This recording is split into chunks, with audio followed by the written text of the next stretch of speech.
புதுச்சேரியின் முன்னாள் முதலமைச்சர் ஆதாரமின்றி தங்கள் மீது பொய் புகார் கூறினால் சட்டப்படி நடவடிக்கை, அமைச்சர் எச்சரிக்கை.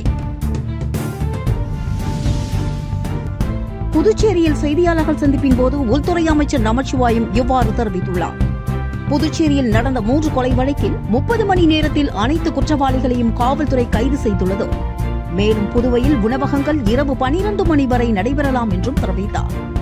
அப்பொழுது முன்னாள் முதலமைச்சர் நாராயணசாமி அவர்கள் என் மீதும் சபாநாயகர் ஏம்பலம் செல்வம் மற்றும் முதலமைச்சர் மீதும் ஆதாரமின்றி பொய் புகார் கூறி வருகிறார் என்றும், இது தொடருமானால் அவர் மீது நீதிமன்றத்தின் மூலம் நடவடிக்கை எடுக்கப்படும் என்று எச்சரிக்கை விடுத்தார். மேலும் எங்கள் இல்ல பெண்கள் ஆட்சி அதிகாரத்தில் தலையிடுகிறார்கள் என்று ஆதாரமற்ற தகவலை கூறி வருகிறார் முன்னாள் முதல்வர். ஆனால் அவர்கள் குடும்பத்தில் உள்ளவர்கள் அப்படி நடந்திருக்கலாம்.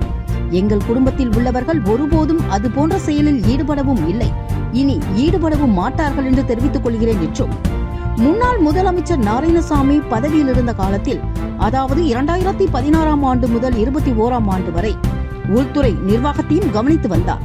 இந்நிலையில் காவல்துறையில் பல கற்பழிப்பு வழக்குகள், போக்சோ வழக்குகள், நர்சிங் கொலை வழக்குகள், ராபரி வழக்குகள் என பல ஆயிரம் வழக்குகள் பதிவாகியுள்ளது.